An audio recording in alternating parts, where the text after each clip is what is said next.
So, okay. Anyway, this is just a trend that we've been seeing, not just in EW, but in a lot of places. So, we'd just like to talk to you guys about this. Yeah. And it is an article. Can I show it or can I not? I don't know what's allowed here. Okay, let's just play it. It's I don't know if it matters. Entertainment Weekly, Summer 2008. It was this double special issue. And back in June. It's about a year ago. This came out. Okay, but we can read it and talk about it, right? Yes, okay. yes, we can read it. I think we talk about it. And the story, and it's one of their big articles of the big two double issue pieces called "Why I Hate Superheroes." Yes. Not everyone loves Men of Steel and Iron, but comic book movies now dominate summer. Here, one fed-up writer happily plays the villain. So there you go. So yeah. So we got. Yeah, this is part of, like we said, a trend we kind of notice big trend with certain people. Now, this guy does not represent all of Entertainment Weekly. He acknowledges that in the article, as a matter of fact. Exactly. He says that he's in the minority with the rest of his co-workers at this magazine. But so it's not just Entertainment Weekly either. It's articles online, articles in other magazines. We see this every so often, you know, on TV shows. We see something like this every so often. Basically, why don't we let Random Guy read it and react to it as you go? It's not very long. React to it as you go, and then we'll talk about it afterwards. Yeah. Okay, so go ahead. So yeah, there's a lot of it's there just we go. The whole thing. We'll talk about it after I'll go through some of this. I don't know, should I read the whole thing? You can read the beginning. It's like a page and a half. It's not that much. Yeah. It'll take 10 minutes. See, it's okay. I don't know. Okay. What? It says just a couple excerpts here. He says, looking back now, I can pinpoint the exact moment I fell out of love with summer movies. May 3rd, 2002. I ducked out of work early that afternoon to wait in line for the first screening of the first blockbuster movie of the summer. I remember looking around at the swarm of hooky-playing droolers and fanboys and knowing I was precisely where I was meant to be. I would have taken a bullet for these people. After all, we'd shared some indelible event movie moments over the years. July 3rd, 1991, opening day for Terminator 2. July 11th, 1993, Jurassic Park. July 3rd, 1996, Independence Day. Hell, I'd even saved the ticket stubs. Now it was Spider-Man's turn. Sitting in the darkness of the theater, beaten numb by the whining adolescent angst of Peter Parker, fighting back a yawn during his schmaltzy, rain-soaked smooch with Mary Jane Watson, nearly going into diabetic shock from all of the sugar-spun FX eye candy that honestly couldn't have looked more bogus, I felt really bored. At some point during those endless 121 minutes, I'd changed, and when the audience started whooping as the end credits rolled, I realized that my beloved summer movies were changing too.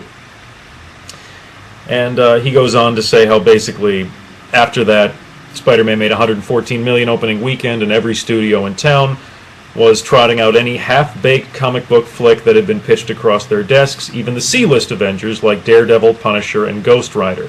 No superhero was too minor or crappy to be pulled out of the mothballs, tarted up, slapped on the ass, and turned into a bloated summer movie. He goes on to say he doesn't have anything against Tobey Maguire or Sam Raimi. He's fans of them, but he says, full disclosure, he's not a comic book fan. He didn't grow up with them, you know, at which big point shocker, you just want to say, well, there you go. Well, then that's obviously why you don't like it. But he does love summer movies, and I guess he feels that the two just have kind of changed a little bit since then. And he talks about how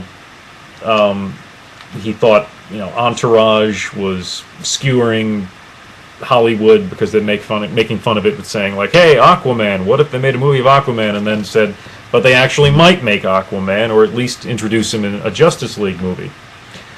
And let's see. And then it goes, for this particular summer, it was summer of 2008 that was about to hit at this point.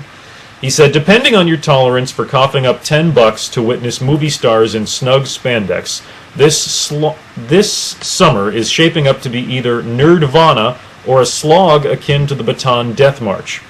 Personally, I think it looks like the bleakest summer ever. He says, it's certainly close runner-up to the Annus Horribilis of 2006, where The Man of Steel was rebooted in Superman Returns. How'd that work out? Starring a young rising talent named Brandon Routh. How'd that work out, by the way? This year, we've already been bludgeoned with Iron Man, a movie that actually asks the audience to root for a smug billionaire arms mogul, and hot on its tail are The Dark Knight. Christopher Nolan is super talented, but this is the 6th Batman movie in the past 20 years. Hellboy 2, a sequel to a movie that grossed approximately $17, and of course, The Incredible Hulk. And he said that one really burns him because it cost $137 million, made $132, and he says he said last time we had an Oscar winner, an Oscar nominee behind the camera, now it's the guy who directed The Transporter. And he's saying he says, I don't think anyone will want to see it, regardless of how much capital A acting Edward Norton brings to it. And he says he basically talks trash about how he thinks The Shadow, Judge Dredd, Catwoman, Elektra, all the ones that we have pretty much as fans have acknowledged are not that good, great. Exactly. But he says that seems like they're all the same, is what he feels anyway. And he says, in the end, he says, just 10 years ago, Summer had real movies. The kind without genetic mutants whose tortured origin stories are shamelessly cribbed from Freud 101. In the summer of '98, you could go to a multiplex and see Out of Sight, The Truman Show, or Saving Private Ryan. And if you wanted ear-shattering bombast, there was Armageddon. Don't laugh, Michael Bay's starting to look more and more like Antonioni these days. If you go back even further, say 25 years to the summer of 1983, it seems like a paradise lost. No one had ever heard of Comic-Con yet, and there were movies for everyone, not just riddle and starved 14-year-old boys. Flashdance, Trading Places, Return of the Jedi, National Lampoon's Vacation, The Right Stuff, War Games, Mr. Mom, Risky Business, and 2 James Bond movies, Octopussy, and Never Say Never Again. There wasn't a cod piece or rubberized nipple in the bunch.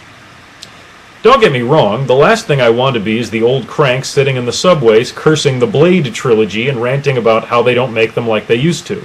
I realize I may be in the minority, certainly in the halls of this magazine, but I know I'm not alone.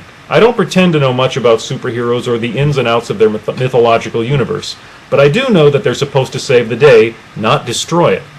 Ever since my afternoon of disillusionment back in May 2002, I've tried to repress most of my memories of Spider-Man, but I do remember Peter Parker saying, with great power comes great responsibility. Well, it's time he and his super friends made good on that promise by taking next summer off, because there's still time to save 2009 from sucking. Yeah. And that's basically what he said. So let's burn his ass. Yeah. So, so I don't know. I mean, obviously, the guy has, these heated opinions about it, and I'm sure that there's maybe some other people out there that they just didn't grow up with comic books, they don't get it.